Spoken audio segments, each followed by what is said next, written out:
She was the founder of the Social Investment Forum, Trillium Asset Management, and of course, CERES. This is a tribute to a remarkable leader who brought together a coalition of social investors and environmentalists in the year of the great Exxon Valdez oil spill to challenge business as usual.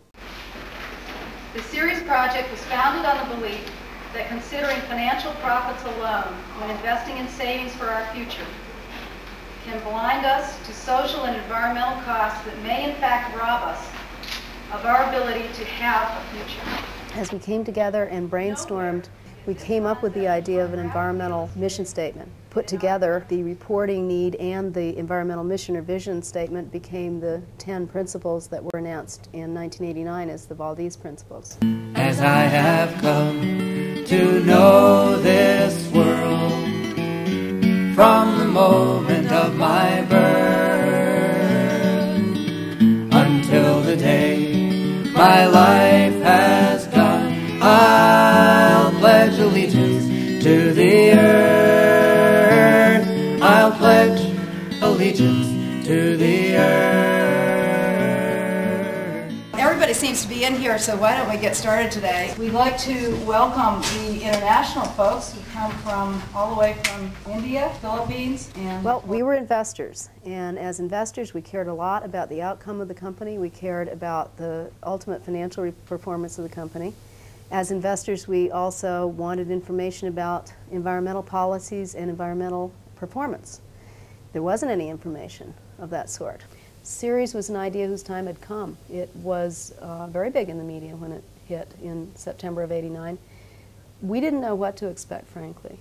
In the beginning, companies saw the breadth and depth of the coalition as a negative. They saw it as something that was risky and unpredictable.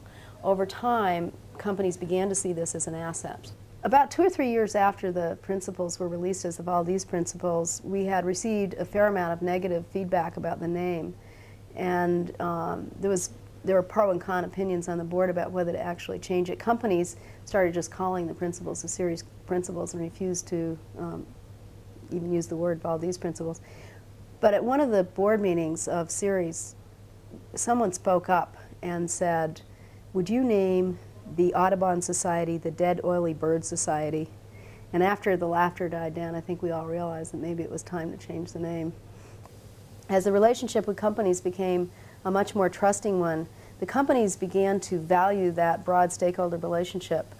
At one point we discussed the idea of them taking seats on the board, and they felt very strongly that their greatest value from CERES came from a kind of arm's length relationship where that stakeholder base helped give them a higher level of integrity around reporting and their process with the CERES principles.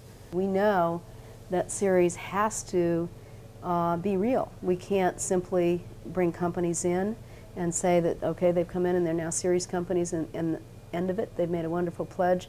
We have to make sure that this means something, that over the years, CERES companies actually do change and actually do improve their processes. In the beginning, CERES was formed around the ideas that companies needed to change their practices. What we didn't anticipate was how much the act of engaging with the companies, the walking through steel mills, watching cars come off the production lines, how all of that was going to change us and our concept of management. It's been a process of coming together, of bridging the gulf that can happen between producers and critics, or between the stakeholder community and the company that has such power over that stakeholder community. It's been a very growing experience. If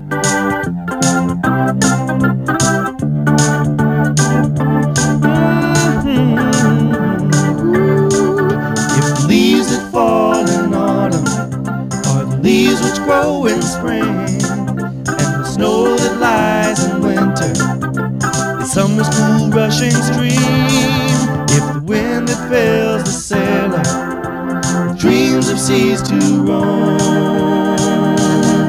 is the gentle breeze of evening, then the tide will bring us home.